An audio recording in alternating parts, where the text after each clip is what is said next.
सुबकुतगीन कहते हैं मैं शिकार का शौकीन था, लेकिन जरूरत के लिए शिकार करता था। हफ्ते में शिकार मार के लाता था, फिर पूरा हफ्ता हमारे घर वाले उसी को खाया करते थे। फरमाते हैं कि मैं तनख्वाह थोड़ी लेता था अपने आका से, महमूद गजनवी के वालिद सुबकुतगीन, कि मैं भाई हफ्ते में एक दिन शिकार करने जाऊंगा। कहते एक दिन मैं जंगल में शिकार करने गया तो कुछ जानवर कम नजर आए। सुबह से लेकर मैं घूमने लगा, असर का वक्त हो गया, कोई शिकार ना मिला। अब मेरे दिल के अंदर यह डर था कि अगर मगरिब मुझे यहीं हो गई तो मुझे कोई दरिंदा, कोई जानवर परेशान करेगा। इसी परेशानी के आलम में मैं दाएं बाएं देख रहा था कि हरनी का एक बच्चा मुझे नजर आया। मैंने झट से वो हरनी का बच्चा ही उठा लिया कि आज यही शिकार करूंगा। कहते हैं मैंने उसे घोड़े के आगे रखा, अपने आगे गर्दन की जानिब, और मैंने घोड़े की लगामें इस तेजी से घुमाई कि सर पट घोड़ा दौड़ाया ताकि मगरिब से कबल मैं शहर में पहुंच जाऊं, ये जंगल का इलाका गुजर जाए। कहते हैं मैं, बड़ी गर्मी थी, बड़ी प्यास लगी, पर पानी ना पिया ना घोड़े को पिलाया। सर पट दौड़ाया इस डर से कि कहीं ऐसा ना हो कि मैं जंगल में मुझे शाम हो जाए। कहते हैं जब मैं शहर से बाहर पहुंच गया तो मगरिब का वक्त भी शुरू हो गया। कहते हैं अभी मैं पहुंचा ही था, मैंने वहां घोड़े को रोका, खुद भी पानी पिया, जानवर को भी पिलाया। कहते हैं जरा मैंने आंख उठा के देखा तो जिस हरनी का मैं बच्चा लाया था वो भी दौड़ती हुई मेरे पीछे आ गई।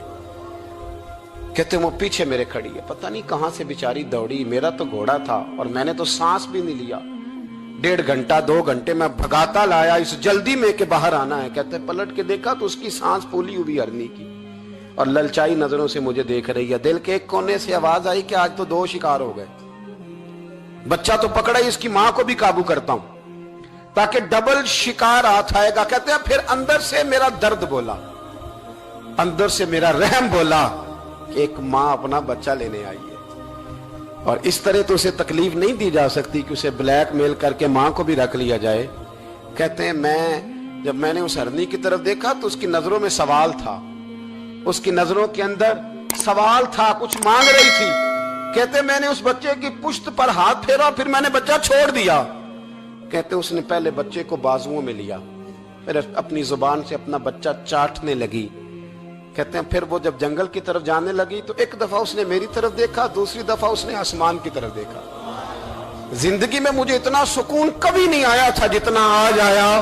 कहते मैं घर गया, इशा की नमाज पढ़ी, बावुजू मैं बिस्तर पे लेट गया। लोगों मेरे नसीब देखो, मुझे मदीने वाले महबूब का दीदार नसीब हुआ। रसूल करीम अलैहिस्सलाम मेरी ख्वाब में आए, मैं रोने लगा। घर महक उठा, फूल खिलने लगे, खुशबुएं बिखरने लगी। कहते महबूब करीम तशरीफ लाए और क्या खूबसूरत जुमला है।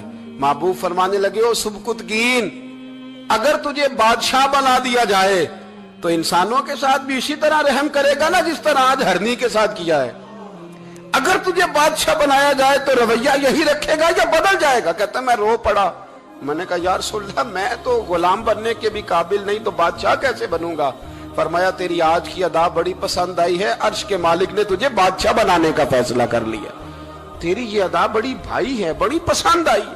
फरमाते एक हरनी के बच्चे पे रहम खाया था, रब करीम ने मुझे बादशाही अता फरमा दी। हम ना सियासत से बादशाही लेना चाहते हैं, सियासतदानों के अपनी जेब से इश्तिहार छपवा के बादशाही लेना चाहते हैं, डेरा बना के बादशाही लेना। ना ना ना, बादशाही तो रहम करने से मिलती, बादशाही तो शफकत करने से मिलती, बादशाहियां तो अल्लाह की मखलूक से प्यार करने से मिलती।